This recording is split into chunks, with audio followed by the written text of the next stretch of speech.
Hello, everyone. Welcome to Travelweek's Future of Travel virtual event. I'm Devin Canaz, the publisher and leader of Travelweek, and I want to welcome you all here today. The first time we did this event back in 2020, wow, it was a different time, wasn't it? So here we are, hopefully post-pandemic, hopefully coming out of all this, and hopefully continuing with the rebound in travel. We've seen some very positive signs. The restrictions are all gone. Airlines are adding routes. Hotels are getting closer to capacity. And we've even had some destinations report that they've surpassed their 2019 numbers.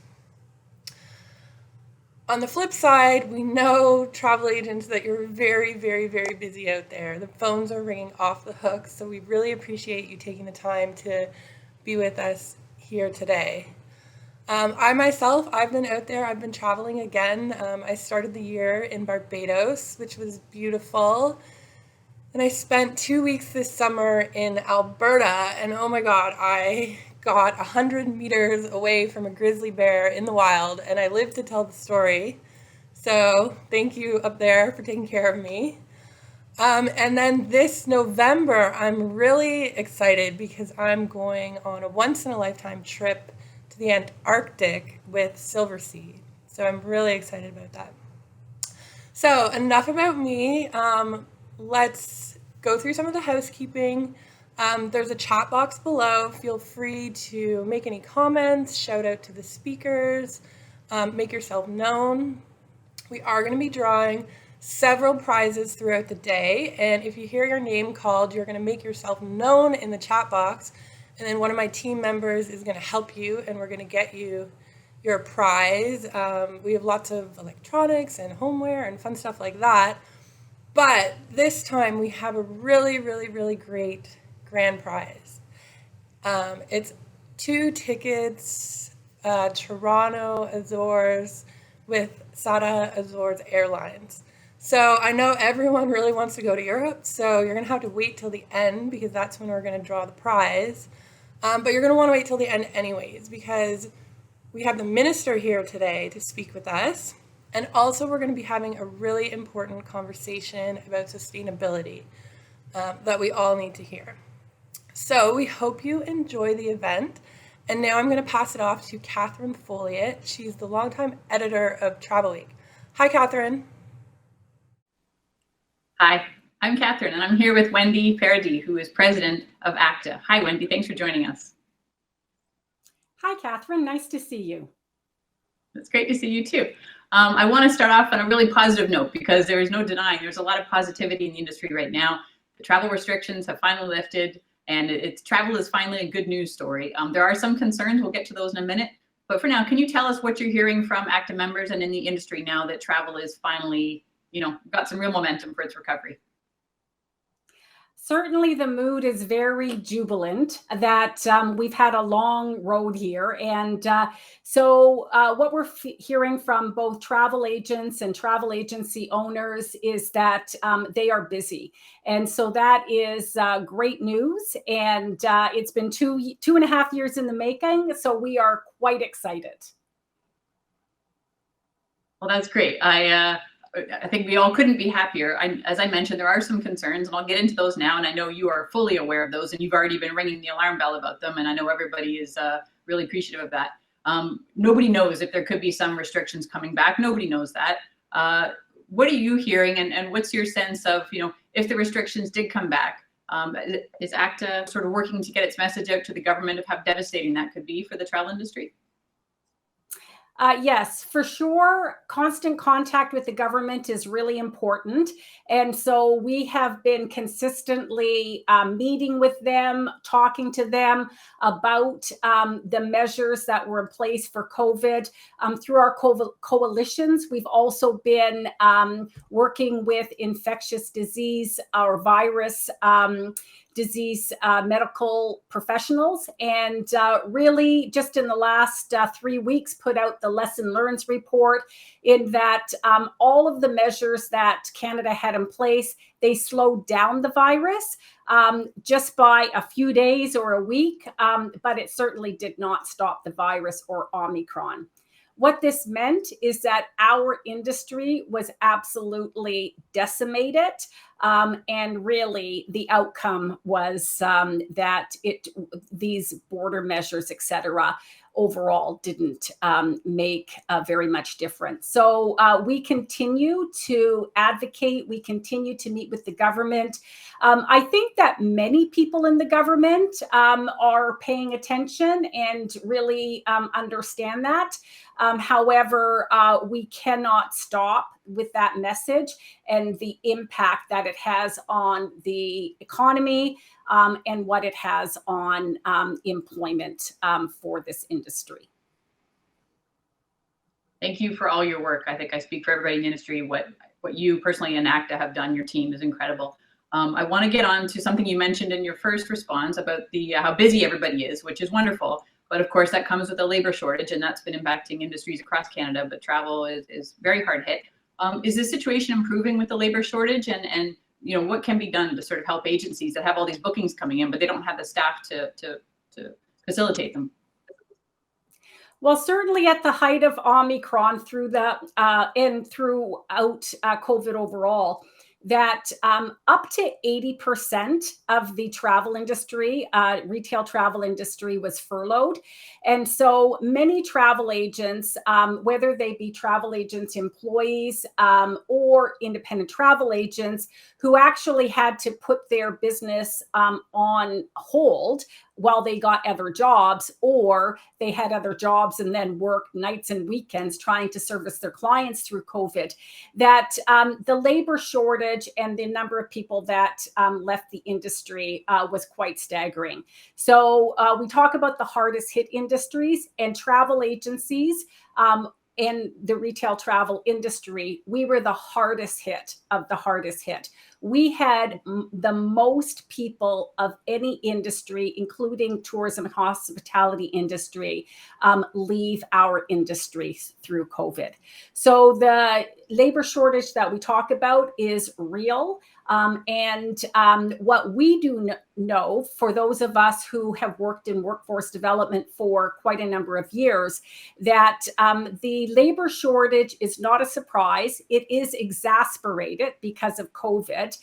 However, what the research shows through Tourism HR Canada and Stats Canada is that we will have a shortage of travel agents right to 2035 unless we are very creative and very assertive. So the situation gets better month by month, but overall, this is a crisis for our industry. Something else that I want to talk about is just with bookings coming in, of course, travel agents don't get paid until the client travels. And that's something that has impacted solvency concerns that are already, pretty bad. Upfront commissions, is that something that ACTA has always been in favor of? Do you speak out about that kind of thing? Is that something that more tour operators should be doing, is upfront commissions? For sure. And to your point, that it has been a very long 2.5 years. And for most of that time, prior to getting into this spring and summer, that travel agents and travel agencies have had close to zero revenue. So we were polling our members all throughout COVID, and almost the entire time we were hearing things like 80, 90, 100% revenue drops. And so you can just imagine having, pretty well no revenue for 2 years. So financially, the situation is quite severe. It is getting better because we have now had bookings for, pretty well since the spring. But you just can't recover 2 years, zero revenue and make that up in a few months. So we are asking the travel suppliers that they pay commission at the time of final payment, or if at the very least at the time when it's 100% non-refundable. And so that is certainly an ask that we have of travel suppliers, to have a more equitable relationship with travel agencies and travel agents. So when they have their money, it's that we start receiving our money, just because the cash flow in travel agencies, 90% who are predominantly small business, and they have been so impacted that that would go a long way. So that definitely is the number one ask of travel agencies and travel agents. The other item that we're asking for is that if there is a cancellation, that travel agents get compensated, just like the tour operator does. And our third ask is that as we go into this period, things are very, very positive, and travel agencies and travel agents are out there selling that if a tour operator should decide that they can't run a program out of Western Canada, they can't run a program out of Atlantic Canada or Manitoba, that part of that business decision is recognizing that the travel agents and travel agencies have done a lot of work too, and that they should be paying out commission through those canceled programs. And so I will say that we have been advocating very strongly with the government throughout COVID. And our travel agency and travel agent members say that ACTA advocating on a more beneficial and equitable relationship between travel agencies and travel agents and travel suppliers is equally as important to them. Okay. We just have about 1 minute left, and I just want to ask what is one takeaway lesson that ACTA learned throughout this 2.5 years, which is a lot to pin it down to one lesson learned, and also how can agents help ACTA going forward with its advocacy work? Well, I think that the biggest lesson is the constant contact. And so we had to have literally thousands of meetings, thousands of touch points with the government. And we all have to remember is that when ACTA leaves, and we're talking about travel agents and travel agencies, mining's coming into those meetings, healthcare is coming to those meetings. So we have to speak with one strong voice. Our message has to be succinct, and we have to have constant contact. I'm very proud of the travel agency leaders, travel agents and independent travel agents across Canada, that when we asked, they came, and we actually had a much stronger voice in Ottawa than the size of our industry.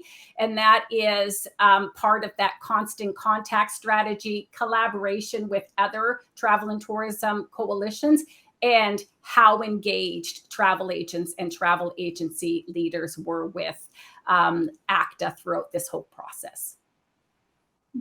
And is there a website you want to give us if they can, if agents can go and sort of help ACTA out with its advocacy? So acta.ca, on our homepage, on the right-hand side, we actually have our advocacy section. At this point in time that we actually, for instance, I'm leaving for Ottawa tonight, and will be in advocacy meetings all week. What happens is that we will bring in travel agencies and travel agents as we need them. So we don't ask for them to advocate all of the time. It's when we're really putting on pressure, when the time is right, that's when we ask for advocacy help.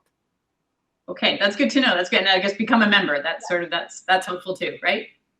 Absolutely. Yes, we can't Great. do this without the engagement and the contribution and the participation of travel agencies and travel agents across the country. That's a great way to end it. Thank you so much for joining us, Wendy. Thank you. Hi everyone. Okay, the exciting part. We are going to do our first round of prize draws. Now make sure if you hear your name, if you're a winner, make yourself known in the chat, and one of my colleagues is going to help you get your prize.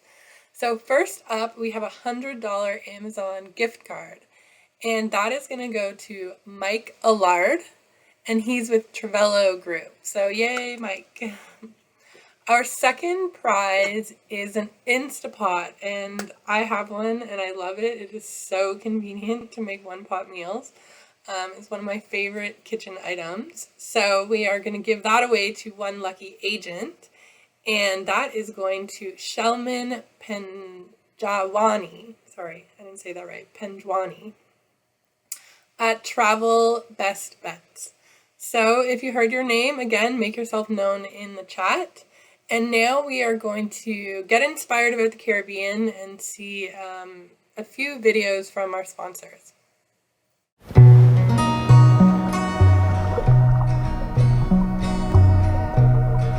How do you explain the unexplainable?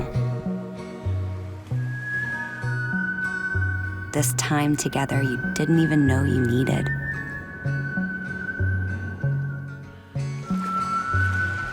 An unexpected moment that melts the tension away. Does it come from the air? The sea? The sun? The people? Or is it something that can't be put into words? Because Aruba is more than a beautiful island. It's a feeling that brings out a happier, sunnier you from the moment you arrive and stays with you long after you leave. It flows through everything on one happy island. So no matter where you go, it will find you. It will change you. That's the Aruba effect.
When you save more, you can do more. Sunwing. Let her into your mind, and she'll open it beyond belief. Let her into your imagination, and she'll make it run wild. Let her into your spirit, and she'll become a part of it.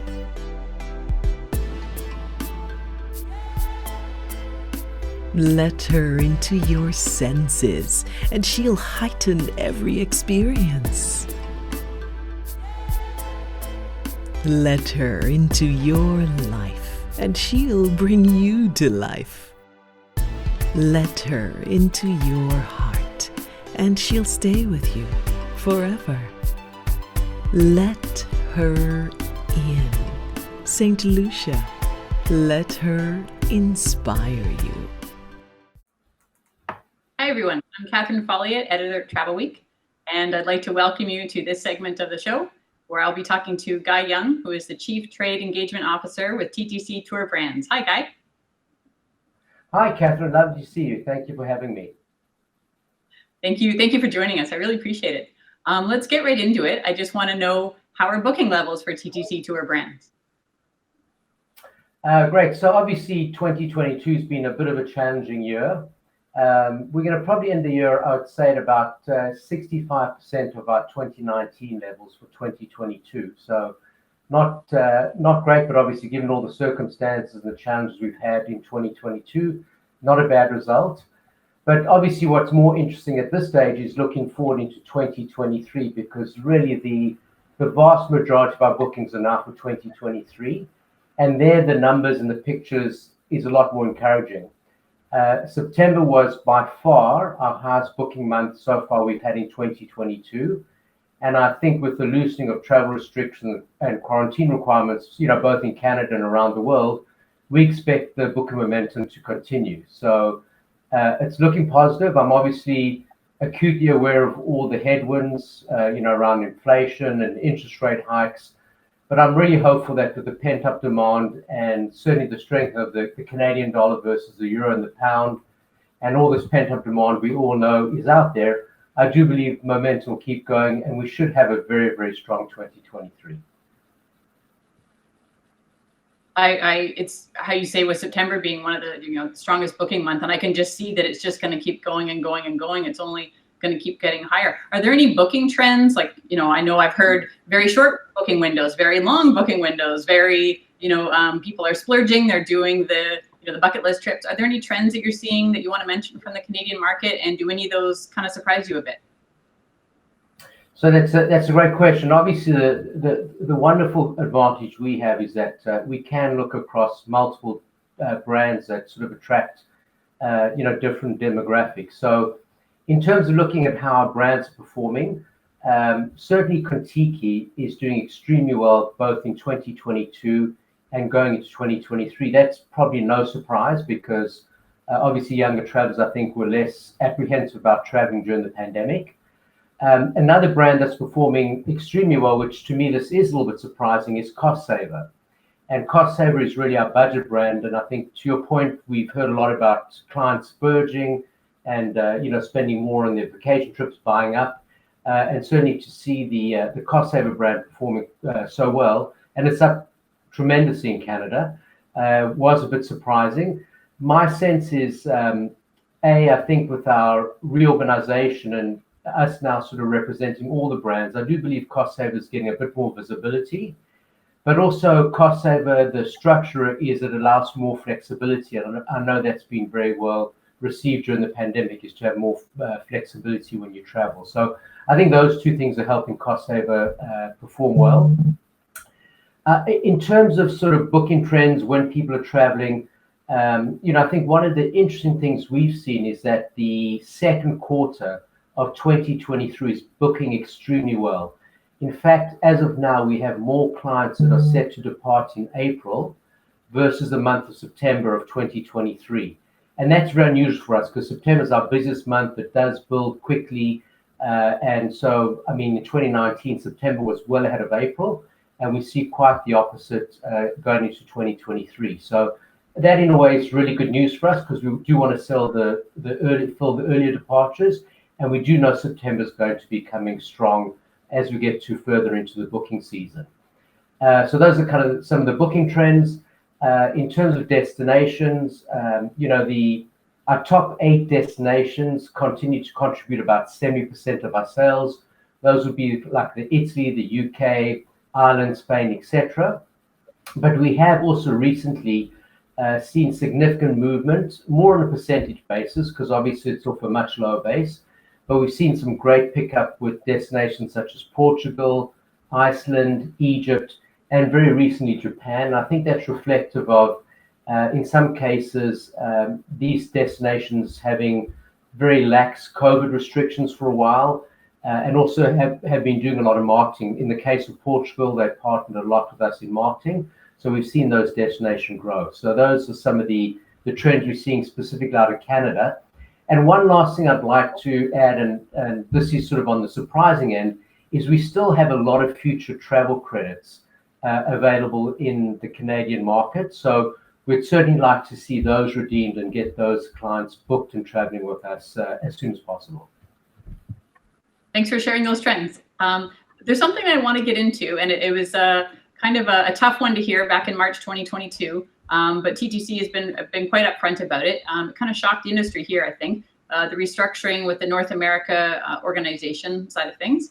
And some key players who were fairly well known in the Canadian travel industry left TTC. And there's now, I would say, I think a lot of people here in the industry are very used to seeing TTC have a very high profile. There's a lot of launches with Trafalgar, Insight, that sort of thing. And we're not seeing that as much.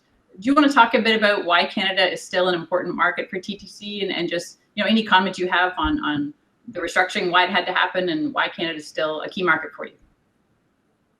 No, thanks, Catherine. I appreciate the question. So, I mean, yes, Canada is and will continue to be a very important market to the Travel Corporation. First of all, it's our third largest selling market. And actually, our Toronto office plays an outside position in our business globally because we have 200 employees that are based in Toronto. And it also acts, for example, as our global data center. So we're definitely vested in the Toronto office, in the Canadian marketplace. And we have and we will continue to hire and invest in Canada to support not only our business in Canada, but also our business globally. As it relates to our travel advisor partners, I think what's important to remember is that the lion's share of our business in Canada comes from travel agents. And so it is critical to our success. So we will remain very active in the marketplace. We have, for example, recently hired 2 new sales managers in Ontario. One of those is a new position. So we used to have 1 sales manager in Ontario. We now have 2. Just an example of how we continue to hire. And as we continue to grow and as the business needs evolve, we will continue to invest in the marketplace. I believed at the time of the reorganization, and even more so, I believe now, that the structure we have in place, we have one source of contact for all of our touring brands, is the most efficient and customer-centric way that we can support our partners. And I think the proof is in the pudding. I've been back and forth to Canada a number of times. The feedback I'm getting from our partners is that they're finding it very easy to work with one point of contact across all the touring brands. And certainly we're just now starting to emerge. It's just now that we're starting to relaunch for our 2023 season. So you'll start seeing a lot more activity from all of our brands in Canada. We are reinvesting in the marketplace. We are meeting with our consortium partners to discuss marketing plans for 2023. So I think you'll see us just as, if not more, visible than you have in the past. We had a great launch for a new brand we're introducing to the Canadian marketplace, Brennan Vacations. So we plan to be very active, and I can assure you that Canada remains a very, very important market to the Travel Corporation. Okay, well, thanks for addressing that, and I appreciate also the mention of Brennan Vacations, because of course that is a brand new brand, and I know you have a very wide range of brands, and that's just yet another one that's come to Canada. So we're excited about that. And we've just got about 1 minute left. So just can you tell us, how is TTC Tour Brands staying engaged with travel agents in this hopefully post-pandemic world? Oh, great, thank you. So, well, first of all, I want to say a huge thanks to all of our travel advisor partners. I mean, I know obviously it's been 2 very, very difficult years. I know we've all been very challenged, and I want to compliment everyone who's made it through the pandemic. Things are getting a lot better. I'm hearing that things are really picking up, and we want to be here to support you as best as possible. So some of the things that we're doing is we've introduced a travel agent portal where there's a single sign-on, and it'll be across all of our guided brands. So one sign-on to access marketing assets, offers, brochures, to check the bookings. That can all be done with one single travel agent portal. Something we're going to be doing with that is we are going to be rolling out the capability of checking itineraries across all of our brands. We are live with Insight, Luxury Gold, and Contiki, and Cost Saver and Trafalgar coming soon. So for example, if you want to go to Italy, you can type in Italy, and you can see all of the different options we have across all the brands. So that's one thing we're doing to better support our agency partners. Another thing that I think is going to be key is we have gone through a very rigorous exercise to clearly define the brand positioning of all of the 6 touring brands we have. And we have developed marketing materials to better help and educate our travel agent partners as to what the different brands stand for. And also importantly, we have come up with personas for each of the brands to help our agency partners better match their clients to the right touring brand. And then also, I mentioned earlier, we are now certainly starting to increase our marketing support for our partners in Canada. I think that's already well underway. We'll start doing our consumer events again with the agents, our big launches, as you referenced earlier, Catherine. And certainly, we're going to continue hiring both in our call center and with our sales team as needed to help support and grow our business with our agency partners in Canada. So again, a huge thanks. I know, as you referenced, we have gone through some significant changes in Canada. I do believe we've got a great structure in place. We've got a great team, and we look forward to building our business with our agency partners in Canada. So thank you, Catherine. Okay, well, thank you. That's a lot of information, and you distilled it down very well. So thank you very much, Guy. I really enjoyed talking to you. Likewise. Thank you. Thanks very much. Now I'll throw it over to Cindy Saucer-Tomo. She is Travelweek's Deputy Editor. Cindy? Hi, everyone. I'm here now with Sandra Bailey-Moffat, Chair of the European Travel Commission and Manager of Tourism Ireland. Hi, Sandra. Welcome. Hi, Cindy. Great to be here. Good to see you. You know, I'm sure, like everyone else, you celebrated when Canada removed all its COVID border measures earlier this month, finally at long last, which is obviously great news for the travel industry. How much of an immediate impact do you think that this will have on bookings to Europe? Well, Canadian travel to Europe has been recovering steadily as the pandemic fades, and there's no doubt that the removal of border measures was a welcome move for travelers. We're confident that the latest update to border measures will have a positive impact on bookings, serving really to reassure clients that things have now returned to normal. One of the major barriers to travel for far too long has been what I call the hassle factor, and that constant uncertainty surrounding the travel situation, which obviously border measures carry. So certainly it's welcome news that responsible and safe travel can continue without the need for extra paperwork and that niggling reminder that things weren't quite back to normal just yet. And in Canada, we've really seen a strong resumption of flight connections to Europe, which also really signals the beginning of that rebound in international travel here. Absolutely. All good news. You know, borders are open, which is awesome. But can you actually confirm, are there still any entry requirements for any ETC member country that Canadians need to know about? Well, as COVID-19 has largely become a fact of life and its risks are managed well all over the continent, Europe is open for travel, and we look forward to welcoming our much awaited guests from across the Atlantic. COVID-19 travel restrictions are pretty much completely lifted across Europe, in line with here in Canada, and there's no need for a proof of vaccination, recovery from COVID-19, or negative test results. Now, mask wearing is still encouraged in some countries in confined public settings, and we do, of course, still recommend that agents and visitors double check the entry requirements for any EU member country on the website reopen.europa.eu. That website has been a great resource throughout the turbulence of the last couple of years, and it remains a reliable one-stop shop for details on travel-related requirements for any given country. Or, of course, agents can also visit the site of tourism boards. They'll always have the latest information should anything change. Good to know. Thanks for sharing that. And, you know, things are returning to normal, which is very encouraging to see. And we have seen, you know, tourism numbers on the steady climb throughout the year. Would you say that Europe's top destinations are already seeing pre-pandemic levels, or is there still a ways to go? We're absolutely getting there. In 2019, 6.7 million Canadian travellers visited Europe, accounting for almost 1/5 of all Canadian outbound travel. In 2021, those numbers were still down about 80% from pre-pandemic levels, and while the latest data for 2022 shows 41% decline in arrivals from 2019. So Canadians are definitely travelling again. Recent research also lets us know that approximately 60% of Canadians want to visit Europe, and they want to make multiple country trips. So that's 3 countries on average. And the really strong rail infrastructure and the cost-effective flights within Europe make that a really strong option.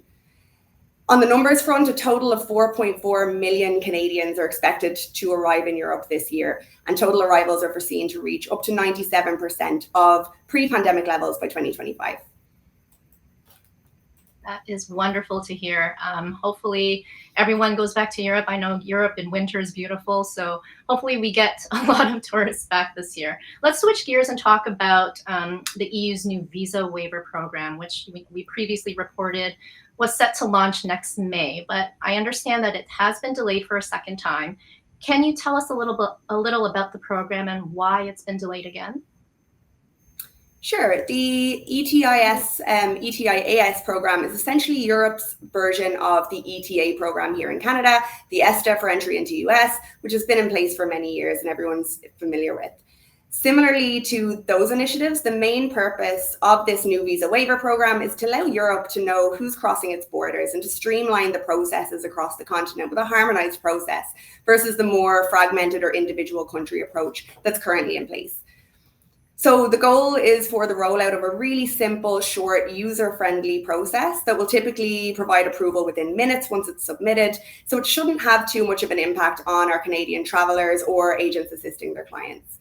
And as soon as there's any updates to share on the rollout and the launch of the program, we'll be communicating it to the industry just to ensure everyone's up to speed and there's no complications. On the delay, it's really just an adjustment in timing for the rollout. The past couple of years, as we know, have been tough on both the border authorities and the industry, as our agents watching know more than anybody. So there's been a lot of work putting various measures in place. And naturally, this had a little bit of an impact on the rollout plans for the new waiver program. It's still coming. It's just a little bit later than we originally anticipated. So is that November 2023? Is that the new date? Okay. That's the new date. Yeah, we're targeting November 2023. So we'll be on the lookout for that. Thank you. So heading into the winter season, all eyes, of course, will be on Europe's wonderful Christmas markets. Can you confirm that they're all up and running this year? Yes, they are, and we are super excited about it. After a lot of stops and starts over the past couple of years, the markets are going to be back in full force this year. One of my favorite things to do is the Belfast Christmas Market at City Hall that kicks off on November 10th in Ireland, right through to Christmas. There's also another great one in Dublin Castle. But Germany, of course, is probably the most renowned and popular, well-known destination for the Christmas markets. They have markets in nearly every town and city across the country, running from late November until Christmas Day. And almost every town has at least one market. So really, where better to get into the romantic Christmas spirit than in a fairy tale castle in Europe. The Rhinestein Castle in the upper Middle Rhine Valley, for example, has an incredible market, and their castle kitchen serves delicious treats. They have storytellers taking visitors back in time. They have Bremen Christmas Market as well. Bremen has a lot to offer when it comes to the markets, with that market regarded as one of Germany's biggest and best. But aside from the actual markets, the holiday season in Europe in general is just an incredible time to visit. There's lights lining the street across every country, excellent shopping, snow, cozy fires. It's really a magical time of year for Europe. You paint a beautiful picture. I have never personally been to Europe during Christmas, so I'd love to go check out a market. So get your Christmas market bookings ready, everybody out there. So hopefully we have a good year. So at this time in travel's recovery, final question, Sandra, would you say that most Canadians are sticking with tried and true destinations in Europe, like your Parises and Londons and all that? Or are you seeing smaller, lesser known places get their time in the limelight now? A little bit of both, Cindy. Top destinations for Canadian holiday makers are staying steady, with people wanting to take those trips of a lifetime to France, to Italy. We're seeing lots of interest for Portugal, for Ireland, for Spain, Belgium. Europe in general, as Canadians are motivated to return and explore the unique gastronomy, the diversity of landscapes that we have, the history, the culture. We're also seeing, though, that travelers want to increasingly get off the beaten track in areas of these places. So experiencing the hidden gems or those unique things to do that maybe nobody else has. We know that exploring Europe's cultural and historic heritage is the leading motivations for Canadians. Time spent in nature, experiences related to the creative arts, is the most appealing to the younger travelers. That's those in that 18 to 34 age bracket. When it comes to gastronomy and slow adventure experiences, that really appeals to the over 50s. And the 35 to 49 age group is really interested in spending time in coastal areas of these destinations. But the best thing is Europe has all of that within close proximity to one another. So it can tick all of those boxes and also accommodate multi-gen groups, something we've also been seeing quite a lot of this year.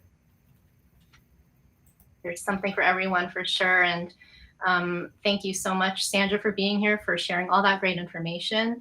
Here's hoping Europe continues to rebound and that bookings keep pouring in for winter and beyond. So thank you. Thank you for being here. Thank you for having me. It's a pleasure. So now we're going to check in with some of our favorite European destinations for a few video messages. Hello and welcome to the updates from Germany. My name is Anja Broklands. I'm the director of the German National Tourist Office in Canada. Thank you very much for the opportunity to give you an update. Come to Germany, go hiking, go biking, and enjoy our beautiful nature and cities. We have amazing museums, great food, architecture, and wonderful cities. In 2019, Germany recorded more than 730,000 overnight stays. Due to the pandemic, the numbers dropped drastically. But I'm happy to say that in the first 7 months of this year, Germany recorded 226,000 overnight stays from Canadians, which is a plus of more than 500% compared to last year. And we are looking at a steady increase. One of the reasons why we position ourselves as an outstanding travel destination is not only the excellent value for money that the German tourism industry offers. Another reason is the outstanding support of the travel industry, meaning all of you. So let me take this moment to thank you all for your hard work in selling our destination, and keep in mind there's still room for more.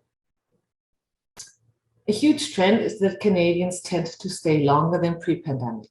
In 2019, the average length of stay were 8 nights. Last year, the average length is 9.8 nights.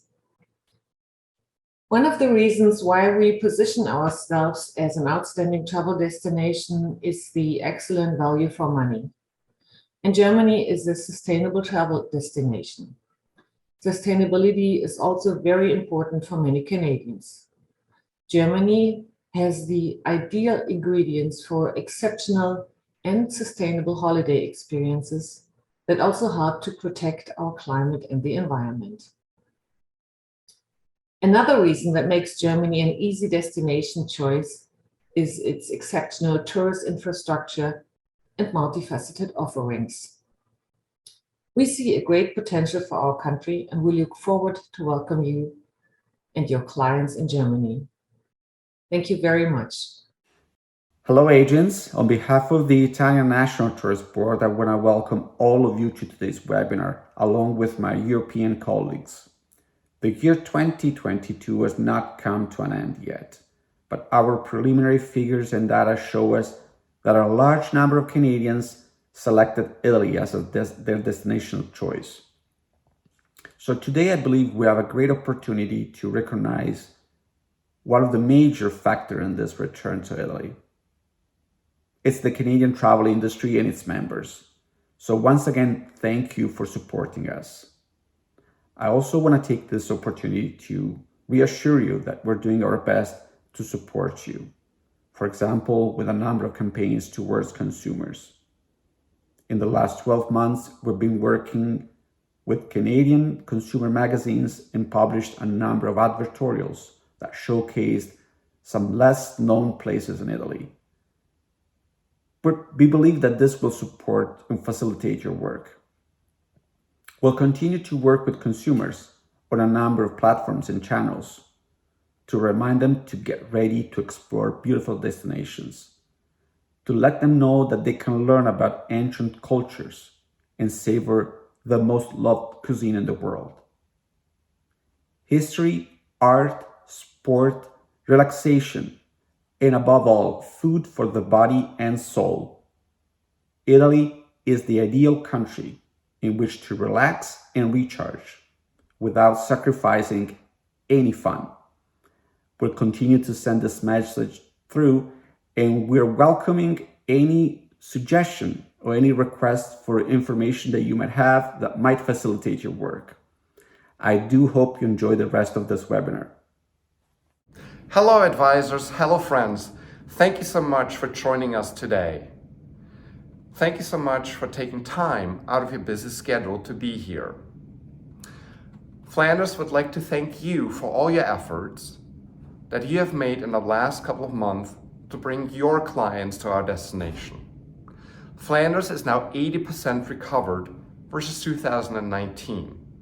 If you look at last year, 2022 versus 2021, we're actually the third fastest recovering destination in all of Europe. please allow me to give you a couple of highlights what's new in our destination.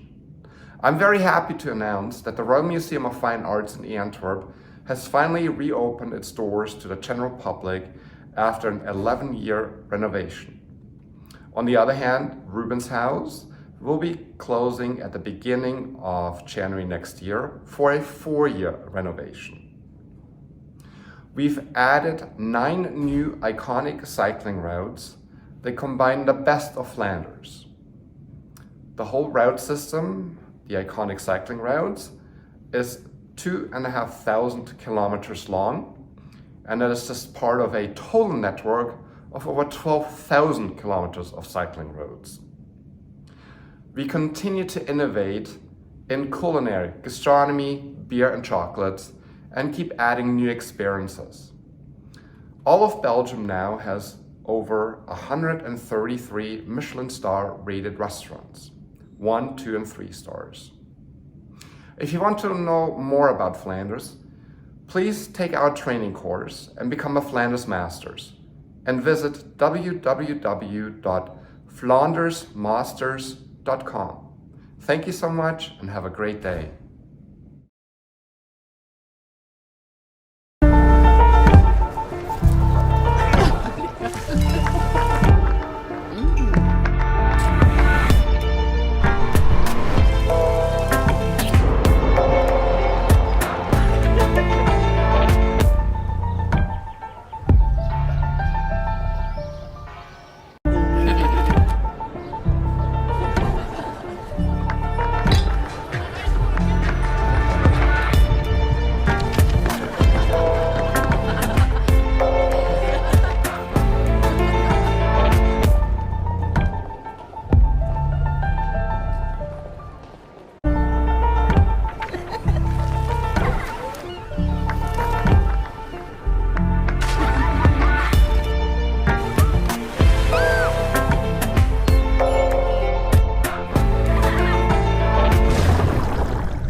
Hello agents, I'm Barbara Couto, Director of the Tourist Office of Spain, and I want to share with you some good news today.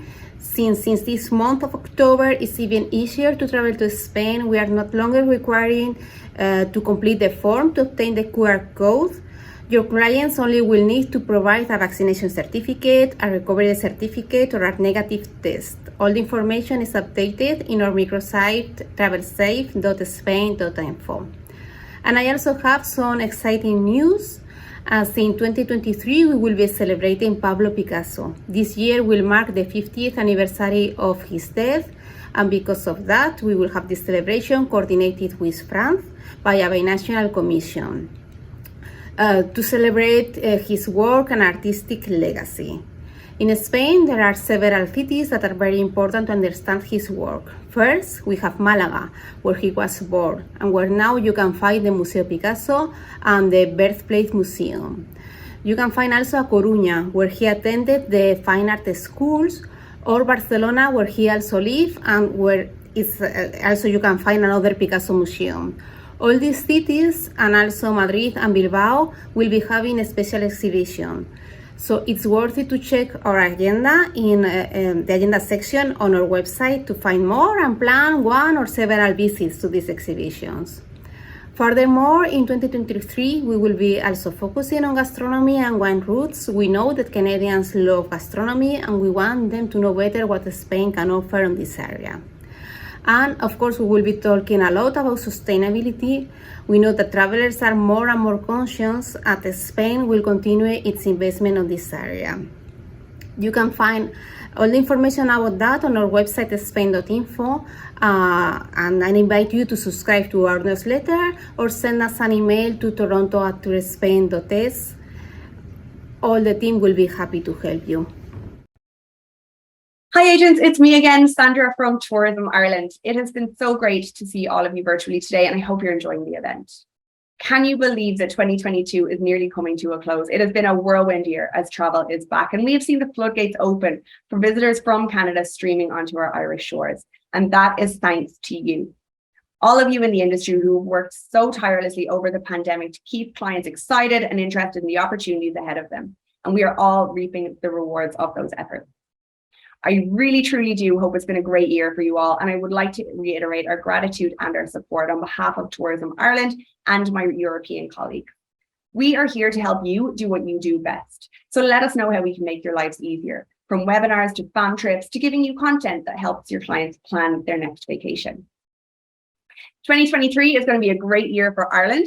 So if any of your clients are on the fence about where to go to next, make sure that the Emerald Isle is on their radar. We're looking forward to welcoming travelers all year round with direct flights from Toronto into Dublin daily, as well as seasonal access across the country. There are lots of new events, activities, and attractions taking place. We really kick off 2023 with Tradfest, which is a traditional music festival that takes place across Dublin City, hosting music events in quirky and unique venues across the city. The whole island goes green for St. Patrick's Day, of course, in March, with celebrations throughout that month. And with epic scenery, the friendliest locals you'll ever meet, and surprisingly mild weather, you don't have to worry about when to book your clients to Ireland. You can go whenever suits their schedule. We're seeing lots of trends for Irish travel this year, with small groups, Canadians tracing their ancestry and their roots in Ireland, as well as looking for rest and relaxation, or in an Irish castle, or maybe a dose of adrenaline with some of our epic outdoor adventures. You can get the best of a city break and a scenic respite all in the one trip, with a country that's incredibly easy to get around. But although it might be small, it is completely different from coast to coast, meaning your clients can get a little bit of everything all in the one trip. Halloween is just around the corner, and as Ireland is the birthplace of the festival, with Samhain originating there over 2,000 years ago, I want to wish you all a happy Halloween. So why not bake some traditional Irish barmbrack, maybe carve a turnip, that's what was used before pumpkins way back in the day in Ireland, or indulge in some of the ancient Irish traditions. You can learn more on our website, ireland.com, and I can't wait to see you all soon. Hi everyone, my name is Megan Griffith and I am the editorial and production specialist here with Travelweek. For our next interview today, we'll be speaking with Una O'Leary, General Manager for Virtuoso in Canada. Hi Una, welcome.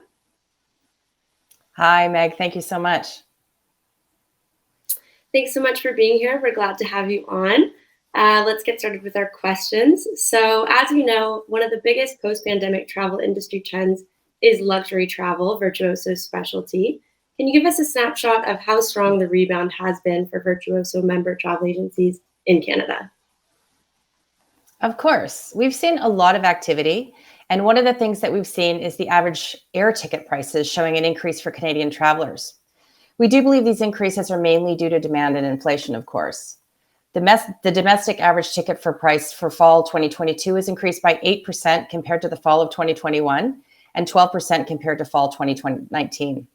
The international average air ticket for fall 2022 has also increased by 40% compared to fall 2021 and 7% compared to fall 2019. So overall, when you look at airfares across the board, domestic and international, fall 2022 airfares have increased 30% compared to fall of 2021 and 15% compared to fall of 2019. And with respect to travelers, according to our network survey at Virtuoso, 74% of Virtuoso travelers say creating a travel experience that best fits my expectations is more important than price, which of course makes a lot of sense. We also have a lot of data from Virtuoso study conducted by YouGov showing Virtuoso advised travelers spend 2.2 times more than do-it-yourselfers or other advised travelers. And they are spending close to $20,000 on leisure travel alone last year. And looking forward, we're actually projecting Canadian travelers will increase spend with plans over the previous year by 34%. And in the next year, that's an increase of 3.4% versus do-it-yourself travelers and 2.7% more than other advised travelers. And we know that Virtuoso advised travelers are planning to increase their spending by 52% next year, while DIY travelers are planning to keep it pretty much flat spending over the previous year. And according to our leisure spending forecast, we are expecting Canada outbound travel to recover to 2019 levels by Q2 2024, which is very encouraging.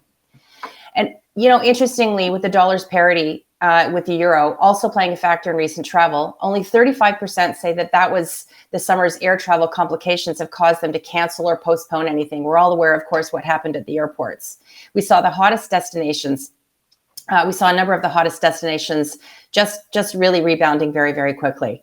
And for Canada, we're seeing the top 10 destinations for travel between September and December. Interestingly, number 1 is Canada.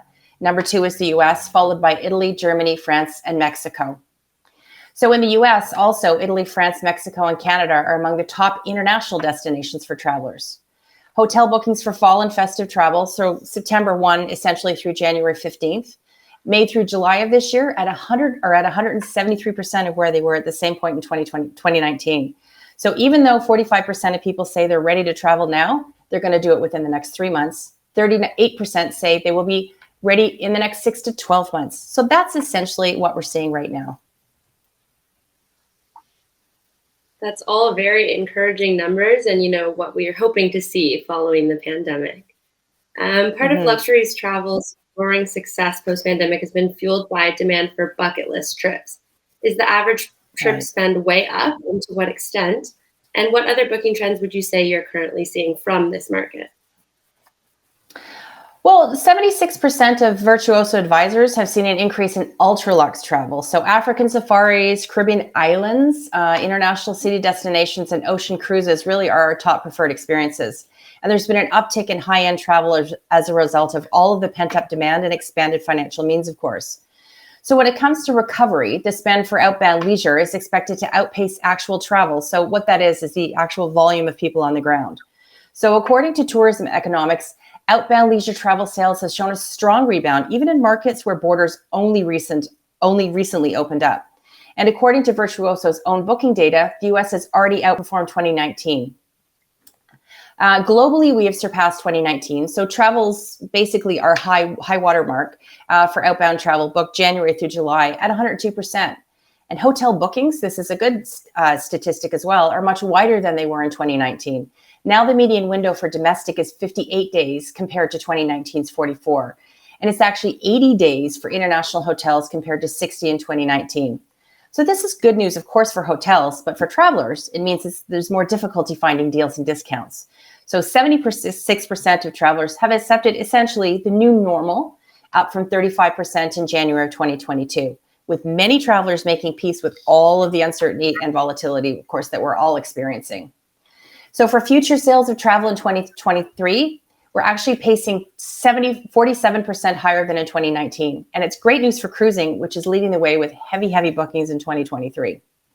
According to Tourism Economics, global outbound leisure spending won't fully bounce back until Q2 2024, exceeding 2019 levels by about 21% by the end of 2024. That's what we're seeing as well. And from there, the numbers keep climbing and climbing. So, and across all countries through July, hotel and in-destination leisure bookings volume is at 157% of 2019 levels. And Europe will continue to be hugely popular regional destination for Canadians. And lastly, trips to the Caribbean really seem to be gaining in popularity throughout the balance of 2022 and all through 2023. Sounds like a lot to keep an eye on in terms of growth moving forward in the next couple of years. Una, would you say that the pandemic changed the high-end traveler's concept of luxury travel, and how would you say so? Yeah, I mean, upscale travelers are ready to resume their pre-pandemic travel lives, and they consistently led the way even during the shaky times. So in January of 2022, we saw 85% said that they were ready to travel, and they were in that mindset, with 86% planning to travel to take an international trip. So during the summer, of course, as everybody is well aware, here in Canada, airports were overwhelmed with air traffic and lost baggage. But that did not seem to deter Virtuoso travels from getting out there. And in terms of how people are traveling, the most popular way traveling right now is with a spouse or a significant other, followed by traveling with friends and family trips and, with kids under 18. So even though traveling with friends showed a slight decrease, it's still the second most popular form of travel. Solo travel is also something that's on the rise, but not in the ways that you might expect. Interestingly, among Virtuoso clients, the highest level of interest is coming from the 65 plus age group, which is an increase from 4% in 2019 to 18% in 2022. And among travelers 18 to 34, we've seen a drop from 12% in 2019 to 6% in 2022. Younger, wealthier travelers are getting out there in a big way. So the 18 to 34 age group averaged 2.2 more international travel trips than last year, more than the 65 plus age group. DIY travelers, of course, took about the same number of trips in the past year as Virtuoso advised travelers, but the latter took longer trips and spending more nights in hotels, rentals, and cruises, and really skewed more towards international travel. Purpose-driven travel as well remains really important. So all environmentally friendly philosophies and practices and preservation of national and cultural heritage are top of mind concerns, especially among the Gen Z and millennials. They're also willing to pay more. And they want to travel to make sure that they are looking at preserving natural and cultural heritage. So these are just some of the key changes that we've seen. Most definitely. It sounds like lots of people are ready to travel, ready to get to those destinations. So my final question for you is,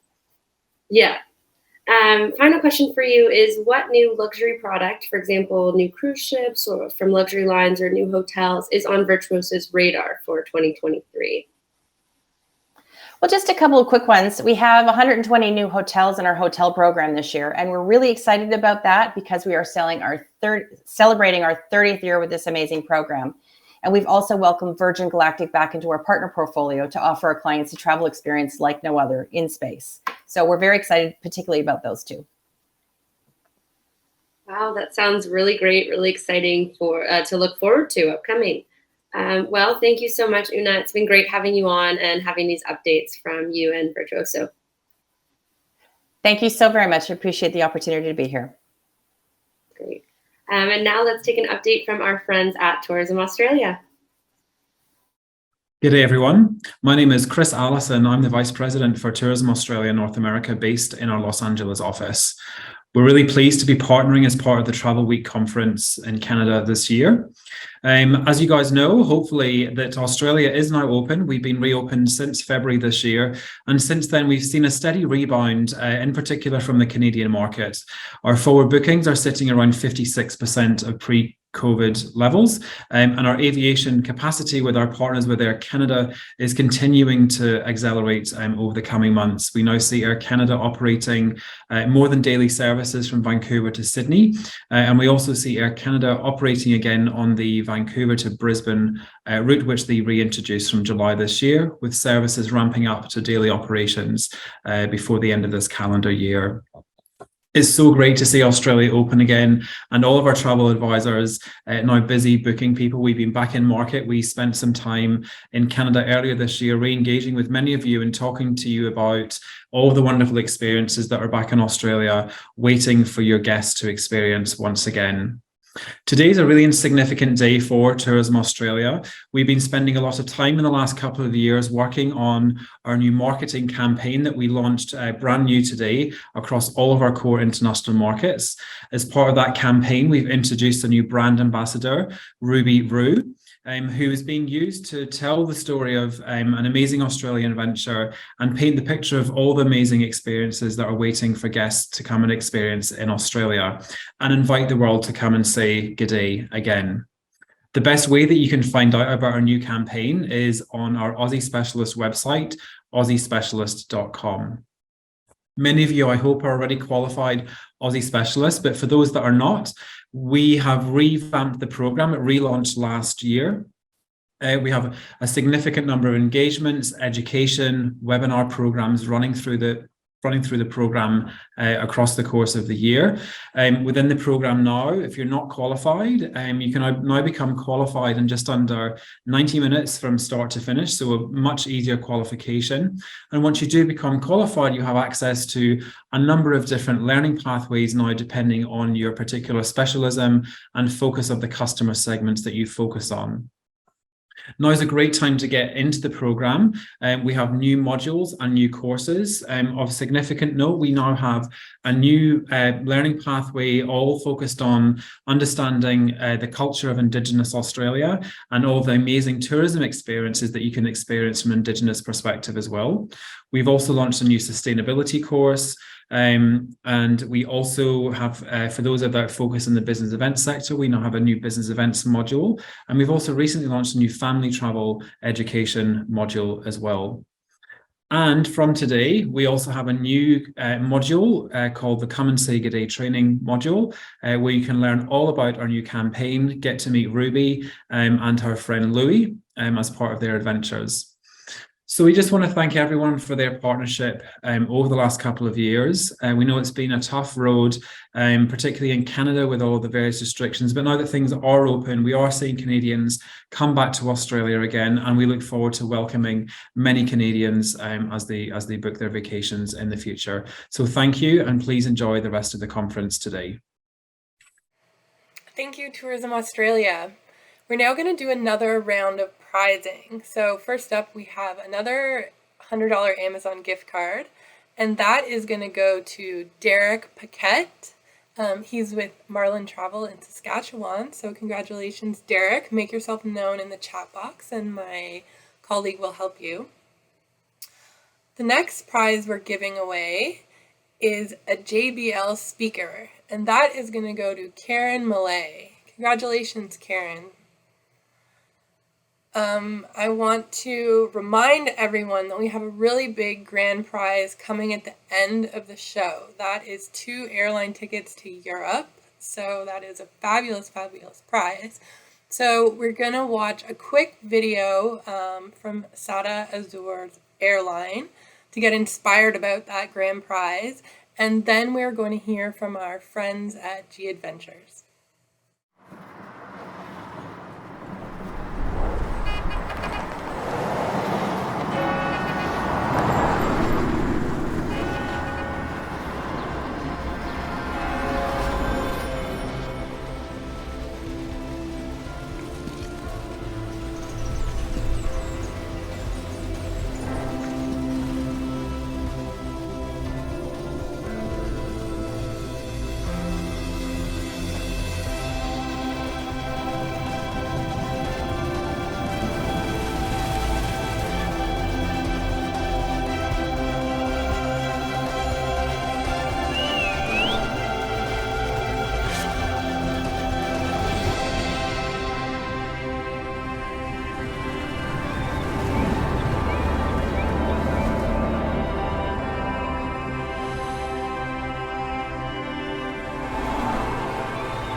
Hello, agents of change. My name is Hilary Arsenault, and I am the GPS for Eastern Canada here at G Adventures.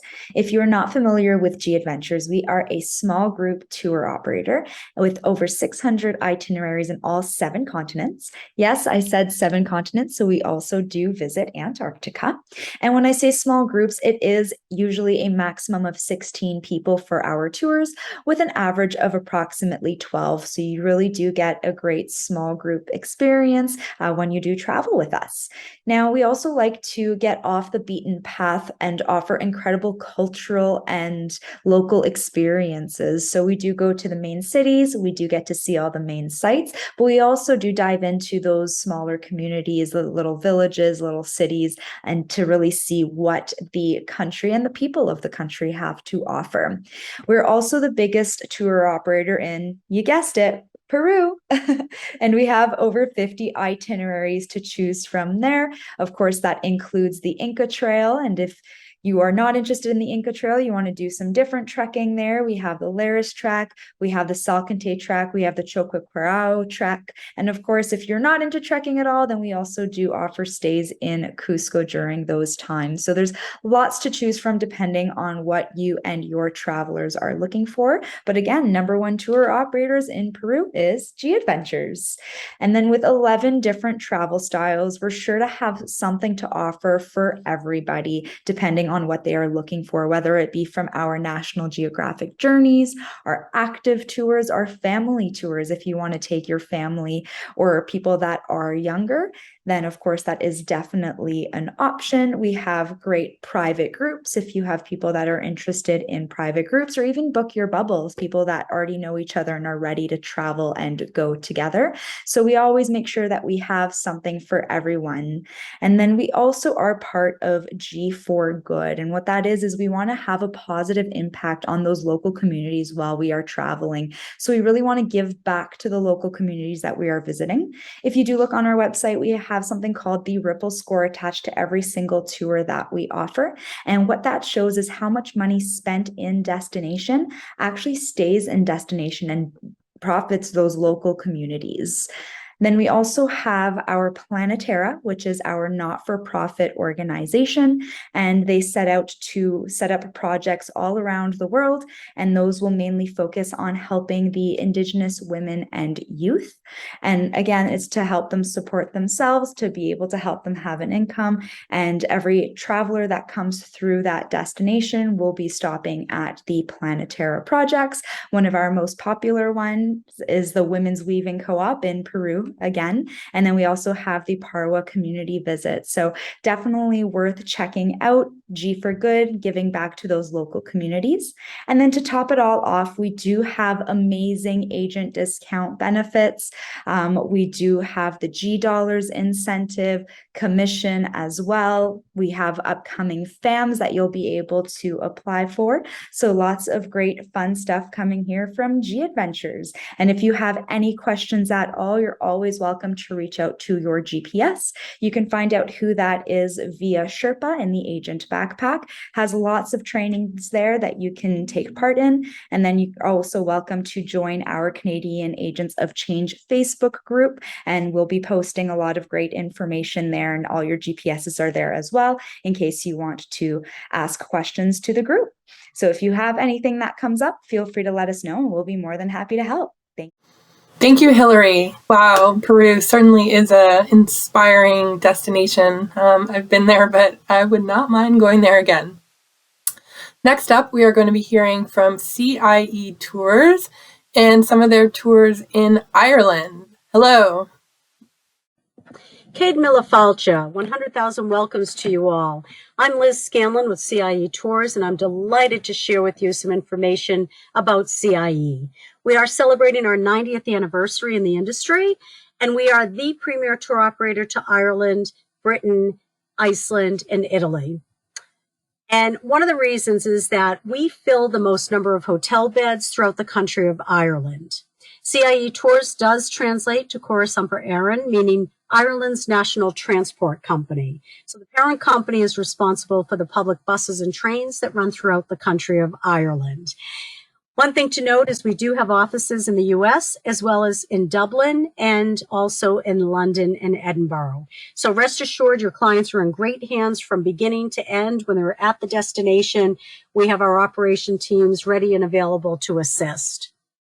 Our tour directors and guides are local to the destination, so that's a huge benefit for your clients. They're being immersed in the destination by the commentary that the tour directors offer with their history, the culture, the people that they share the information about. They'll often break into song and dance and tell limericks.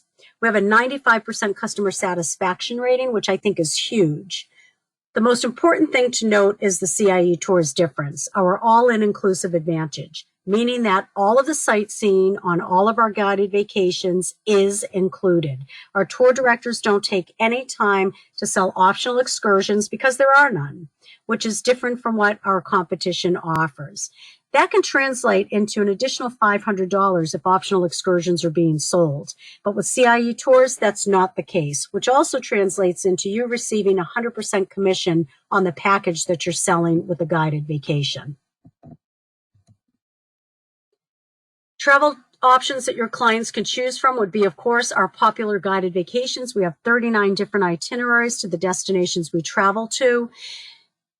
Capacity on these coaches is 45 passenger maximum. However, if clients want to book and travel with lesser number of people, they should certainly book the small group departures with no more than 26 guests. We also offer group travel. So if you're selling groups, rest assured, a minimum of 10 guests considers a group. And we can book those on the guided vacations on a shared basis, or we can have an exclusive coach for your group, or we can customize an FIT itinerary for custom groups. We also offer private driver vacations in all of our destinations except Italy. This is for 1 to 9 guests. They're traveling with the driver who is extremely knowledgeable about the destination. And this is also just a wonderful way for guests to travel in a small setting. Independent adventures are offered only in Ireland. We offer this as a self-drive for our classic itineraries. We've chosen 10 of our 17 Ireland itineraries that guests can choose from. Some attractions and some meals are also included. The Traveler's Choice is a true self-drive with vouchers for B&Bs where guests can upgrade to hotels, manor homes, or castle stays, and it's the freedom and flexibility of doing their own thing. We also offer a comprehensive document package as well. And here's our portfolio of the number of itineraries that we offer in the various destinations. Again, please note that Ireland stands head and shoulders above the competition with 17 different itineraries. So that's just a little bit of information about CIE Tours. We welcome your support and we look forward to welcoming your guests on a guided vacation or private driver or any type of travel with CIE Tours in the very near future. Ireland, wow, such a beautiful, lush destination, so much history, and oh gosh, the people are so lovely and so welcoming and so hilarious. Next up, we have Carla Brake with Avalon Waterways. Good afternoon, everyone. It's Carla Brake here from Avalon Waterways, a part of the Globus family of brands. I'm thrilled to join you today with Travel Week to talk about the future of travel. Travel is definitely booming right now. I think consumer confidence is back, and it's great to see the pent-up demand really kind of shining right now. And river cruising is one of those that is quite popular right now. So Avalon Waterways is thrilled to be able to speak to you today. I mean, when we look at river cruising going forward with Avalon Waterways, it's really about cruising elevated. And what that means is we're now offering our guests so many experiences that really allow them to explore a destination in depth. We like to say that we're putting the guest in the captain's seat to really navigate their journey. And that's really how the tides are changing on river cruising. So when we look at, river cruising now and what it is all about, we have really redefined the all-inclusive experience for our guests when they're on board with us. We give them the opportunity to explore the destination in so many exceptional ways. And most importantly, it's really about their own personal ways. We give them the opportunity to explore local connections with the amazing included experiences that we offer as part of our sailing. Now, today I really want to spotlight our Active and Discovery series, because these are the ones that are really leading the way in 2023. Avalon Waterways is really evolving the river cruising experience by introducing so many more amazing, engaging experiences for a client when they sail with us. They can choose from classic, active, and discovery excursions and really personalize their trip based on their own interests or really what they want to do in the destination when they are there. Just so many exciting opportunities for them. So what makes our Active and Discovery series so special? Really, these itineraries offer more unique port cities. We spend more time in each port, and there's less distance between the ports. So what this allows for is a lot more daytime sailing to really enjoy the views as they sail the beautiful waterways of Europe. And then, of course, with our choice of excursions, these itineraries have a lot more active and discovery excursions to choose from. So what this really allows for your client is really to enjoy a truly immersive cruise experience and really enjoy the destination. Your client can pedal, paddle, paint, or ponder. So many exciting things to choose from. I'm excited to share that we have 2 new Active and Discovery sailings in 23. We have Active and Discovery on the Lower Danube, and then we also have the Danube from Croatia to the Black Sea. But what's really exciting is that we now have all of our Active and Discovery sailings on every river that we offer in Europe. We have the Rhone, the Seine, the Rhine, the Moselle, the Main, the Danube, and Holland and Belgium. I just actually experienced Holland and Belgium. What an amazing experience. I got to make my own chocolate in Belgium and, of course, eat it there too.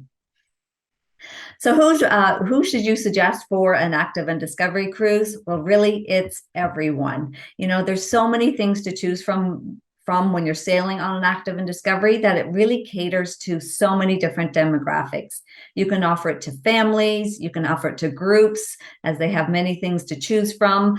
We have our traditional, baby boomers, but it also allows for a lot more younger people to now travel with us. The excursion choices range from, Active and Discovery, but of course we keep our classic ones there. Thank you so much. It was a pleasure to be here today. We appreciate the partnership with the travel industry, and we're here to support you. Please check out our website, our agent portal, agentlingo.com, or speak to your local BDM. Thank you so much. Hi, everyone. I'm back with Paula Vlamings, Chief Impact Officer at Tourism Cares. Hi, Paula. Hi, Cindy. Nice to be with you. So let's start off with a bit of background information. For those who don't know, can you tell us a little about Tourism Cares and what its main objective is? Sure. Tourism Cares is an industry-supported and industry-facing nonprofit that mobilizes the travel industry to use the business as a force for good, really by activating all sectors of the industry to make a positive impact. And we do that through a variety of programs. We host meaningful travel summits around the world, and each one of those summits produces a meaningful travel map. And those are really developed and supported to help tour operators and travel advisors incorporate sustainable business practices and services into their itineraries. And those summits and meaningful maps also really support the destination, because many times those destinations don't know that there's local and sustainable small social impact organizations to work with. So we really mobilize around all sectors and facilitate a more holistic approach. I know that sustainability is at the core of what you do, but I also know that sustainability is a very broad term and it means a lot of things to many different people. How does Tourism Cares define sustainability? Yeah, so it is such a broad term. And for us, we try not to get sort of bogged down in definitions. There's sustainable tourism and responsible and regenerative and ecotourism. The actual UNWTO definition is meeting the needs of the present without diminishing the ability for future generations to meet their needs. And so it means human practices like travel that don't result in a permanent damage or depletion of the environment. I mean, we need to protect the biodiversity and the ecosystems that communities depend on. Very often they're very interdependent.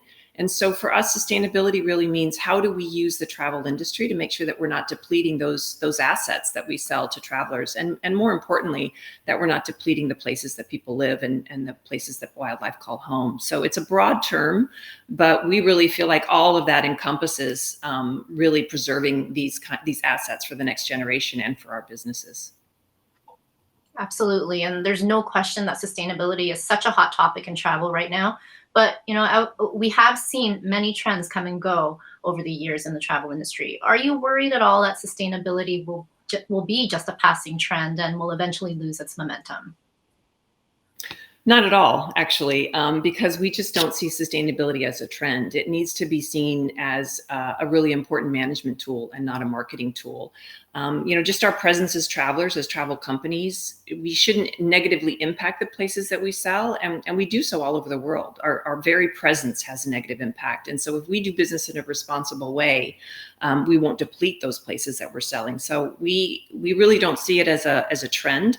We believe that if we if we as an industry profit from the desire of people to experience the world, we need to invest in preserving and protecting and revitalizing those places, or we just don't have sustainable business practices. It's about balance. And the pandemic, I think, has shown us that balance was really out of whack with the natural world. And we sell the natural world, and I don't think any of us wants to go back to that situation anymore. So we really see that it needs to be more and more as a part of the business tool and a management practice to incorporate. It's a huge undertaking, I'm sure. And I know it's a collective effort. It's going to take everyone to get on board. And, you know, we recently reported on your new partnership with CATO, the Canadian Association of Tour Operators, which is very big news. What can we expect from this new partnership? And why do you think it's important to work with Canadian tour operators?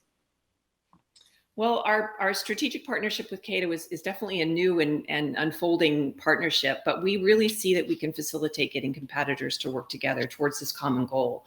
You know, all of the tour operators in Canada sell the same product around the world, but no one actually owns that product. And so it's imperative that we collaborate with the industry to make sustainable tourism a mainstream effort. And it's certainly not just for their business, but for the communities and wildlife where they're bringing travelers to. So we're really hoping to partner with CATO on education and inspiration and action using the tools that we've developed at Tourism Cares. You know, we're hopeful that they'll sign the Glasgow Declaration and bring in a whole carbon and emissions program to that.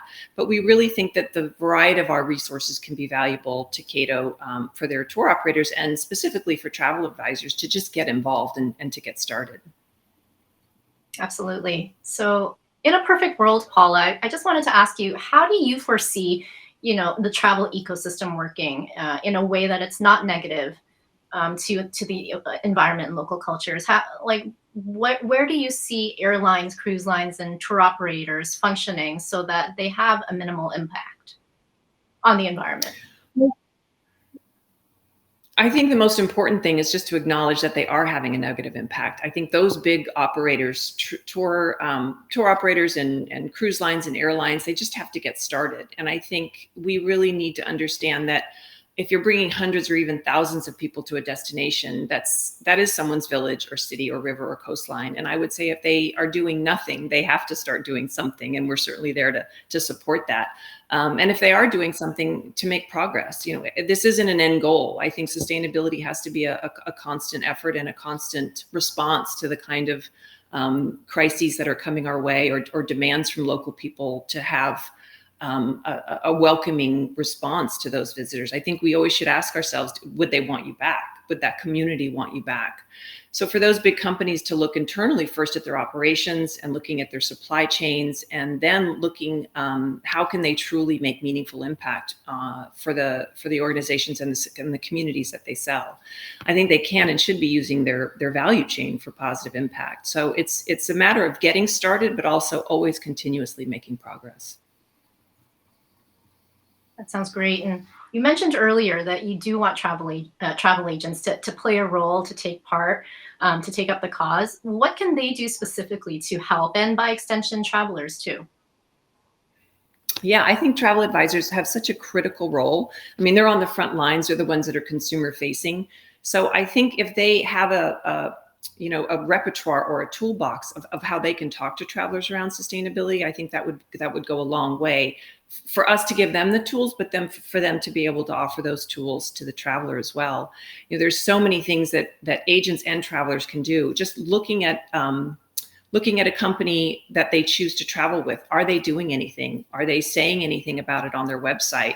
It's a very competitive field out there with thousands of companies that travelers can engage with. And if they understand that every single dollar that they spend, it has an impact in the world that they want to see, they can make those choices. And I think it takes a little bit of research, but there are so many companies out there that are doing the right thing. And so for advisors to even looking at the gifts that they send the consumer, are those responsible? Are those circular economy gifts? You know, how can you make those kinds of opportunities more available to them? You know, what's going on in the local community? What are the organizations that they could support? There's a lot that they can do. And if they don't see that from the businesses that they're working with, then they should ask those questions and find a way to engage with those companies. But even at the local level, advisors can send travelers to locally owned hotels or local businesses. They can ask for more sustainably oriented packages, and maybe even, go to the bucket list places in the off season, or figure out how to, figure out how the opportunities at the community level can make a positive impact or a negative impact. And of course, they should always bring a reusable water bottle, and many companies now even have filters installed in those water bottles, like Grail. So it's really an opportunity to make a positive impact. And I think most travelers in the world want to have they want to be part of the solution and not part of the problem. And those resources are available to them. Those are all small, great ways that people can get involved and help the cause and do their part. That's for sure. But what do you say to people who think that the problem is just too big for them to do anything about? What do you want to say to them? Just start. I think just start. Having a consciousness about this, about understanding that every time we go out into the world, we are having an impact in those communities. And for companies, it's just to start measuring your impact. There's a phrase that says, if it's not being measured, it doesn't matter. I think that is the first step for many companies to get on that path, on their sustainability journey, to just figure out what they are doing. And then I think at Tourism Cares, we have tools to help companies start no matter where they are in their journey. And we have a network of experts to support that. We're also the co-founders of the Future of Tourism Coalition. And we were in that coalition with 6 other NGOs, and they all have subject matter expertise around this. So that coalition over the last couple of years has been bringing in over 700 signatories that have signed on to the guiding principles around sustainable tourism. So there's a very large and growing community around this work, and we can be a resource for that. But it's interesting because if it's too big to start, I would also say that around the world, some of these bigger problems were created by individuals making small impacts, and that's how we've gotten to such a large problem around some of these issues. So every one of us has an opportunity to make a small change, and that has a really big ripple effect around the world. And so if we don't see how we can band together as a collective industry, I don't think we're going to have an impact. But I would say just start. And it's those small actions that, multiplied by millions, or now even coming into 2030, we're looking at close to 2 billion travelers around the world. That has a huge impact. And so those small efforts and those small actions can have a really substantial impact. And that consciousness can grow, because it's, like I said, it's never an end goal. It's a continuous journey. Some really good advice there. Thank you so much, Paula, for shedding light on such an important issue. I know I've certainly learned a lot. Hopefully everyone watching did too. So thank you. It was a real pleasure having you here today. Cindy, thank you so much for giving space to this conversation. It's an important one, and we're just honored to be involved. Thank you. Hi, I'm here with the Honorable Omar Al-Habra, who is Minister of Transport for the Canadian government. Thanks for joining us, Minister. Great to be with you, Catherine. So we'll get right into it. The travel restrictions have fully lifted, which is fantastic news. There is a bit of concern, of course, that in the coming months, cases could go up. And I guess certainly in the industry, there are some worries that the travel restrictions could come back. So I've got a 3-part question for you. How reluctant is the federal government to bring back travel restrictions? What could come back first? Would it be, I'm thinking, mandatory masking, mandatory arrive can, random testing, that sort of thing? And also, is there any possibility that we could say a final farewell, never to come back to hotel quarantines and border closures? Catherine, let me just say something that is very obvious to your audience. The last 2.5 years have been incredibly hard on the travel and tourism sector. It's been hard on our entire economy, but it's been really hard on certainly the tourism and travel sector. And the COVID-19, when it first arrived, I often say it did not arrive with an instruction manual. And governments around the world, provincial governments, municipal government, and the federal government in Canada did their best to protect the health and safety of Canadians. And at the beginning, we didn't have a lot of information. We saw the significant impact on the health of our population, alarming death rates.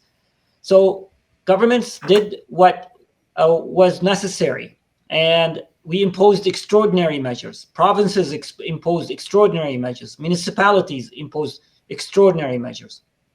We never imposed these measures with a bounce in our step. These were reluctant measures, but at the same time, we were unapologetic about these measures because we believe that they helped save lives. And in fact, if you look back, Canada has one of the best death rate in the developed world, and we have had so far one of the best rebounding economies in the world. So to answer your question, look, I hope we never find ourselves once again in the same position where we were at the beginning or throughout the pandemic. But we'll also do what we did before, is be guided by advice, by science, by data. And there'll always be reluctance to impose extraordinary measure, but it will be, if it's necessary, it will be guided by the desire to save lives. And I know that your audience members and everyone else cares about saving lives, and sometimes it did bring some significant impact on our economy. That's why our government was there supporting the sector. But I hope we never find ourselves there. And it's really hard for me to answer that question. What would come back first if we have to bring anything back? I hope we never have to bring anything back. And the answer to that specific question is we'll see where we're at and what happens. But I just hope that we continue to encourage people to get vaccinated, to follow public health measures, so we can manage any potential future waves, and we never find ourselves back to where we started. I 100% agree. I think people sense that, the government truly does not want to go back there. And that's a real balance between balancing safety for Canadians' lives versus, daily life. And I think that the Canadians appreciate that, and the travel industry does too. So thank you for that. If the worst happened, is the federal government ready to step up with more financial aid for the travel industry if restrictions came back? Catherine, the last 2 years our government has demonstrated that we have not only we're resolved to do what's necessary to protect the health and safety of Canadians, but also to support Canadians, to support small businesses, and to support our economy. During the pandemic, we focused or dedicated $11 billion in a variety of aid packages to the travel and tourism, just the travel actually sector. And that included support to airlines, support to airports, support to workers. So we have demonstrated that we won't leave our workers behind. We won't leave our industry behind. And again, God forbid, I'll reiterate this point. I hope we never find ourselves in a moment in time where we have to reintroduce measures, but our commitment to doing what is right, whether it is to protect the health and safety of Canadians or to support Canadians during these difficult times, remains solid. I really appreciate your candor on that one. You mentioned airports. Let's get into the airport situation. In the spring and in the early summer, everybody knew there was delays, there was cancellations, there was long lines, and the airports and everybody was doing the impossible. They were starting travel from almost zero. So it's incredible that the recovery happened, and I'm glad it is. But can you talk about, I think the situation at the airports, particularly Pearson, is much improved actually. Could you tell us, about those improvements and how things are flowing much better now? And also maybe address some nervousness in the industry as we head into the winter months when travelers are taking their sun vacations, that the lineups and the cancellations and the delays might come back. What are you hearing from the airlines to make sure that this doesn't happen again? Catherine, let me just say that the situation in the summer was really troubling for me, and I know for many, many travelers who found themselves caught in either long lineups or canceled or delayed flights. And we went to action right away as a government. As you know, there were many reasons for these delays. There were many factors. The industry is very much interdependent on each other, and when one loop of the link is broken, every element of that chain gets disrupted. So we went straight to work and worked with CATSA to ensure that they increased their resources very quickly. We worked with NAV Canada, and we worked with the airlines and airports to ensure that we address bottlenecks. And we've quickly removed some bottlenecks and then encouraged airlines and airports to continue to increase their resources. And let me just say, the data that I've been watching this data regularly on a weekly basis. I've been publishing a dashboard on my social media platform to share with Canadians progress. And I feel that today we are at similar data that we saw, or performance data that we saw prior to the pandemic. And that is good news. Obviously, there are still occasional delays, but those are mostly part of the typical operations that unfortunately take place. That's also still not acceptable. We want to achieve a place where we have zero delays or zero cancellations and fewer lineups. But today, the performance of the sector seems to be back to where it was prior to 2019. Having said that, we shouldn't lose focus. We want to make sure that we learned lessons from what had happened last summer, and that we're ready for the Christmas season when it arrives, because we're going to see another surge in demand, and airlines and airports need to be prepared and have addressed any of the operational issues that existed in the summer to make sure that we don't go back to those days. And I can assure you that I am focused on this. Transport Canada and I are still in collaboration with airports and airlines to learn from those lessons that we witnessed last summer. And we are ready to work together to implement new measures, new improvements, new processes that would further improve operations efficiencies at airports and for the airline sector. Okay, that's good to hear, because I know Christmas is it doesn't feel like it's around the corner, but it is. It'll be here before we know it. So that's good to hear. I want to also ask, still on with airlines, one of the most contentious issues during the pandemic, since the start of the pandemic, was of course refunds. At least two of Canada's major airlines are saying that crew constraints, so not having enough crew to operate the aircraft, is a safety-related issue. And on that basis, they have been refusing refunds in those cases. And I know that this is a very complex issue, and it's gone to the Federal Court of Appeal. At least one of the situations has. There's a lot going on with that. But can you give the federal government's take on whether or not a crew constraint is a safety-related issue and therefore not grounds for a refund? Yeah. First, let me just say, if you recall, and I think many of your audience members will remember that during the pandemic, we provided financial support to airlines so they can provide refund on trips that were canceled because of the pandemic and because of global public health measures that restricted or closed borders. And at the same time, when we are providing these refunds, we ensured that travel agents were protected, so that they were made whole, that they're not expected to pay back their commissions on those refunds. On the broader point of making sure that the airlines kept their deal of the bargain when it comes to customers who had flights canceled. Prior to our government, there were no regulations in place that protected the rights of passengers.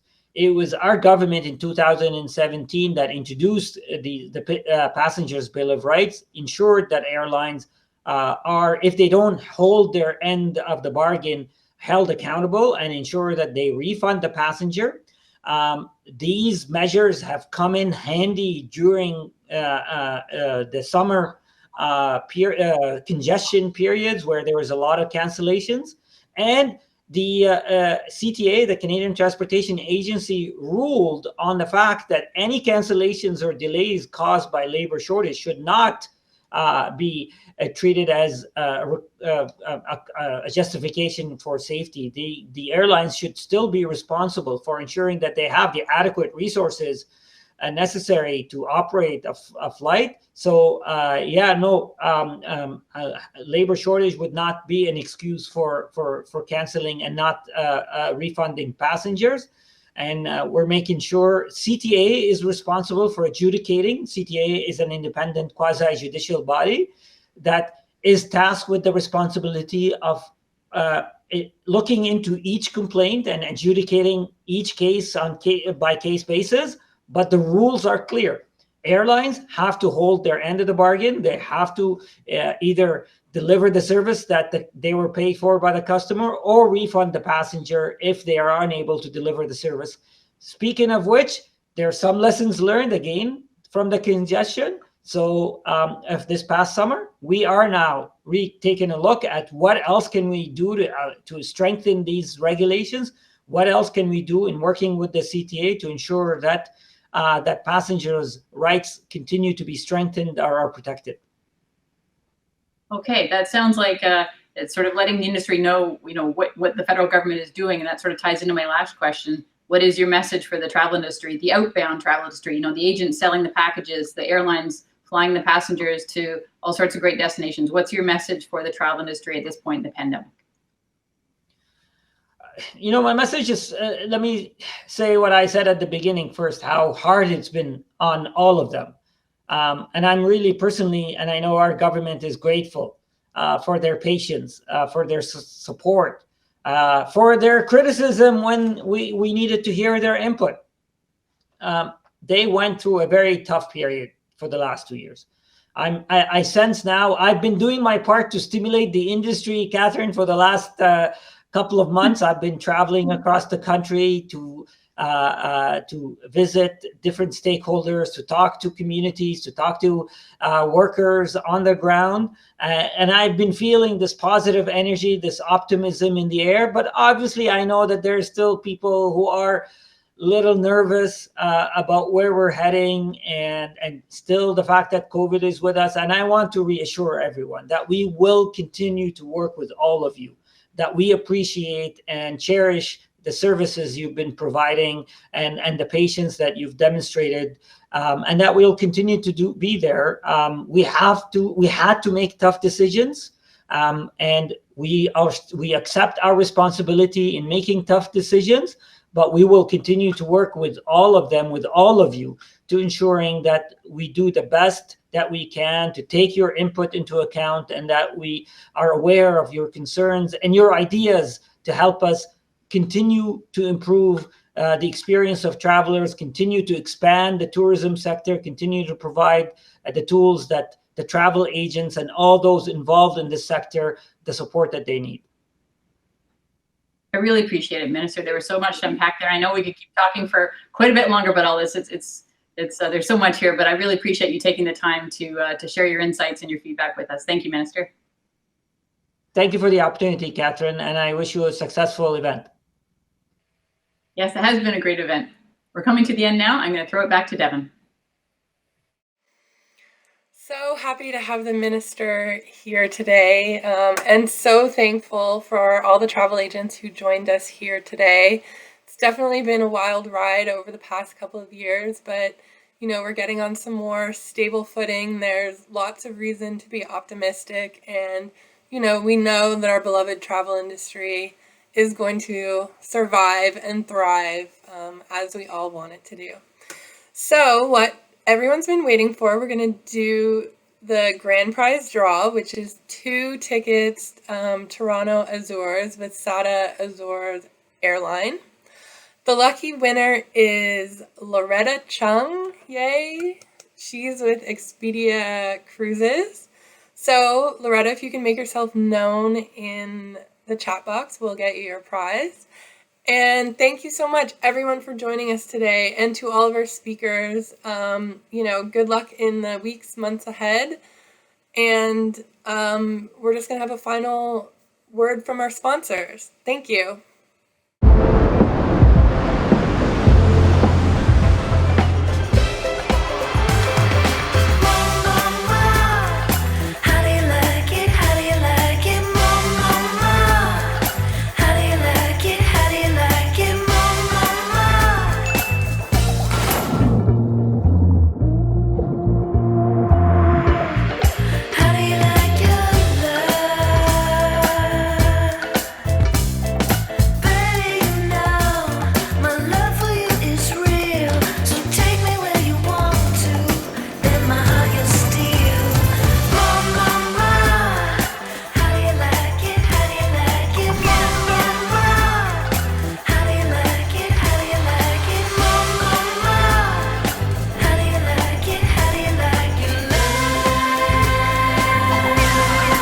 When you save more, you can do more.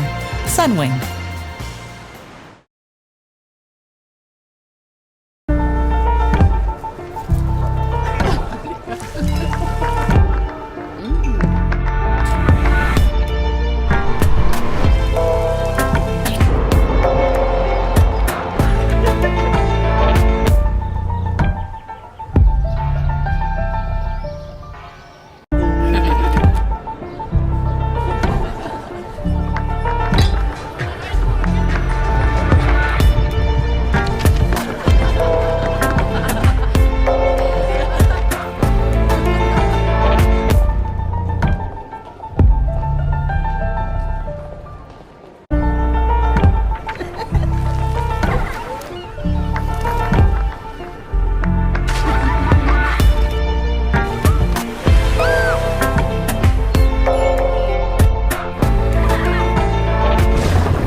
How do you explain the unexplainable? This time together you didn't even know you needed.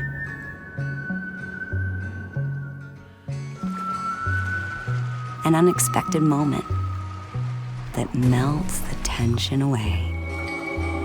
Does it come from the air? The sea? The sun? The people? Or is it something that can't be put into words? Because Aruba is more than a beautiful island. It's a feeling that brings out a happier, sunnier you from the moment you arrive and stays with you long after you leave. It flows through everything on one happy island. So no matter where you go, it will find you. It will change you. That's the Aruba effect.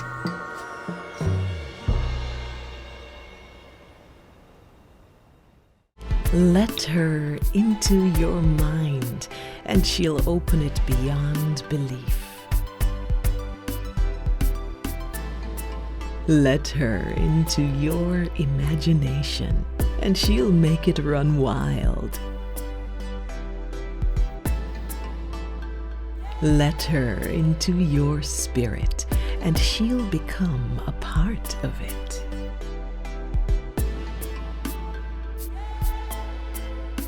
Let her into your senses, and she'll heighten every experience. Let her into your life, and she'll bring you to life. Let her into your heart, and she'll stay with you forever. Let her in. St. Lucia, let her inspire you.